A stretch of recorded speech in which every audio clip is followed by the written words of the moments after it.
virtual events are essentially meetings. So some ways to educate the sales team, sometimes there's pushback and hesitation around fatigue or doing too much or not enough. And the sales teams are like, we just want more one-to-one meetings. And then you go, hey, wait a second, Mrs. or Mr. CMO or CRO. Virtual events are meetings. They're just meetings at scale. So what marketing can help sales or customer success or any team do is help scale that. So think about how many meetings you can do in a week. You know, there's 40 hours a week.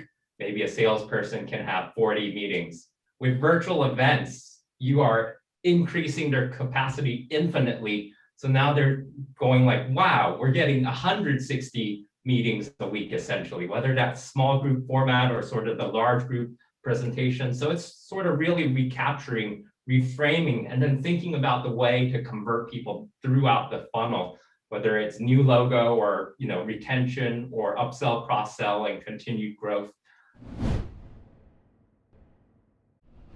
For us, user groups are working, things that are focused on learning and education. I think when there's a value and you can bring something like that to the table that's going to benefit that person in their day-to-day job and things that they can learn and walk away from that event knowing that that's going to have an impact on what they're doing, I think that people are more willing to come. Whereas like a wine tasting, that's super fun and people will definitely come to that, but it's a very different type of event, a very different experience.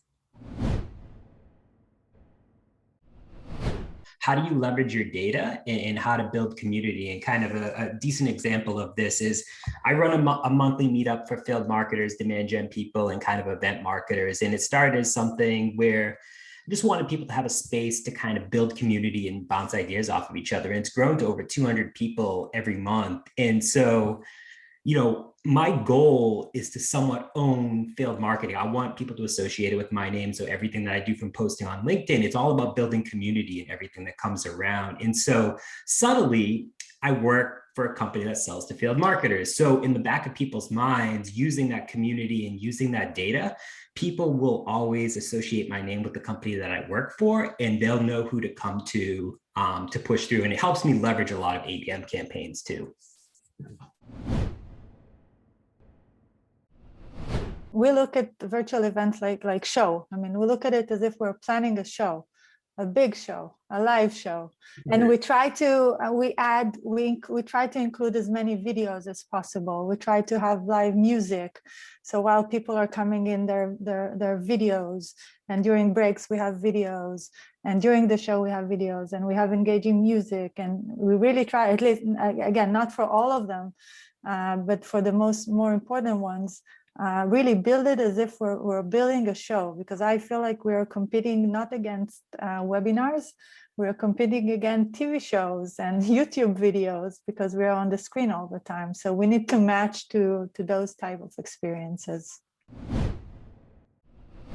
The greatest thing about virtual events is, and also the greatest challenge for many companies is, it is the one time where your brand is kind of a 360-degree thing. I mean, except for the in real life part, is, you've got videos, you've got educational content, you're bringing together speakers, it's your executives, your salespeople, like it's all right there. So you really have to think carefully about what people would like, or what you think they might like. And certainly super okay to say, hey, prospect, we've been talking for 3 months and we're doing this thing. And what do you think about this idea?